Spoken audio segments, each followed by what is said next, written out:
আকাশে পূর্ণিমার চাঁদ আর নিচে চলছে বুড়ির ঘর পোড়ানো। আলুগুলো পুড়ছে, দেখেছো তো? আর এদিকে বুড়ির ঘর জ্বালিয়ে জ্বালিয়ে বাবা একদম স্কেলিটন বের করে দিয়েছে। শুধু বুড়ির ঘরের কঙ্কালটাই এখন দাঁড়িয়ে আছে, বাকি সব গেছে।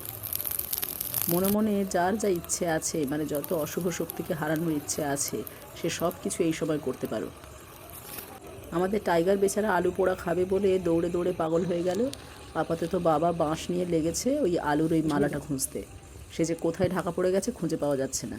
গ্রামের সবাই বিশ্বাস করে বুড়ির ঘরে যে আলু পোড়ানো হয়, সেই আলুর ওপরের খোসাটা ছাড়িয়ে ভেতরের পোড়া আলুটা যদি খাওয়া যায় তাহলে শরীরের অসুখ ভালো হয়ে যায়। এদিকে টাইগার আলু পোড়া পাচ্ছে না বলে ঘাস খেতে শুরু করেছে বেচারা। অনেক অপেক্ষা করে আছে অনেকক্ষণ ধরে। শেষমেশ যাক বাবা, পাওয়া গেছে। তবে না, সব আলু এখনও পড়েনি, কিছু আলু এখনও কাঁচা আছে, সেজন্য বাবা আবার সেটাকে আগুনের তলায় চাপা দিচ্ছে। ঠিক আছে, কোনো ব্যাপার না, একটু পরেই ফিরছি।